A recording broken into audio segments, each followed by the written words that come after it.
আমার প্রাথমিকের শিক্ষার্থীদের নিজের শরীরের ওজন থেকে ব্যাগের ওজন বেশি। এখানে শুনেন নাই এবং কেউ আছেন ভাই? নাই। তাহলে আমরা আরো যে দুটো বই দিচ্ছি এটা তো জাস্টিফাইড হতে হবে এবং অবভিয়াসলি জাস্টিফাইড।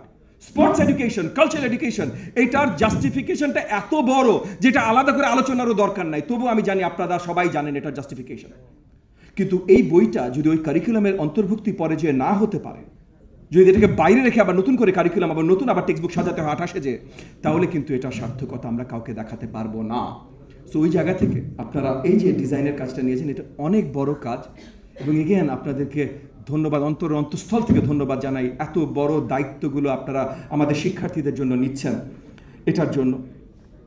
কিন্তু আপনারা মাথায় রাখবেন আমি যে কয়েকটা কথা বললাম, এক হলো ফুল কারিকুলাম ডিজাইনটা চিন্তা করেই করবেন।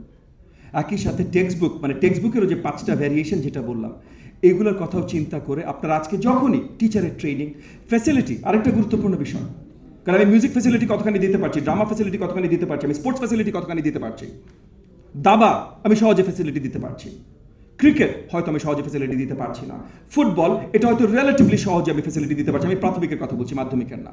সো ছোট গ্রাউন্ড করে আমরা হয়তো সহজে দিতে পারছি। সো কোনটা পারছি কোনটা পারছি না এগুলো আপনারা একটু চিন্তা করে নেবেন।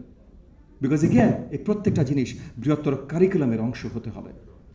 এই জায়গায় আমরা আমাদের শিক্ষার্থীদের উপরে কোনো আনডিউ বার্ডেন দিতে চাই না। আমরা নতুন বাংলাদেশ গড়ার প্রত্যয় নিয়ে কাজ করছি। মাননীয় প্রধানমন্ত্রী নির্বাচনের আগে থেকে পরিষ্কার করেছেন উনি কিভাবে নতুন বাংলাদেশ গড়তে চান।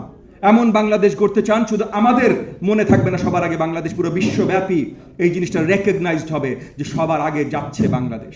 মাননীয় প্রধানমন্ত্রী জনাব তারেক রহমান প্রত্যেকটা জায়গায় পরিষ্কার করেছেন যে আমাদের সবচেয়ে বড় ইনভেস্টমেন্ট হবে শিক্ষা, ইন এডুকেশন, এবং উনি প্রথম বাজেটেও সেটা প্রমাণ করে দিয়েছেন।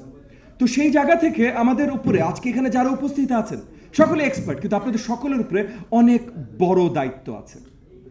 এই যে মাননীয় প্রধানমন্ত্রী যে ফিউচার বাংলাদেশ, আমাদের মেইন স্লোগানই সবার আগে বাংলাদেশ। তো সবার আগে বাংলাদেশকে রাখতে হলে শুধু আমার জন্য না, কিন্তু আমরা পুরো বিশ্বব্যাপী দেখতে চাই সবার আগে বাংলাদেশ। তো সবার আগে ভবিষ্যতে বাংলাদেশকে রাখতে হলে এই ইনভেস্টমেন্টটা ইন এডুকেশন এটা সঠিকভাবে হতে হবে। শুধু টাকা ইনভেস্ট করলে হবে না, সঠিকভাবে ইনভেস্টমেন্টটা হতে হবে।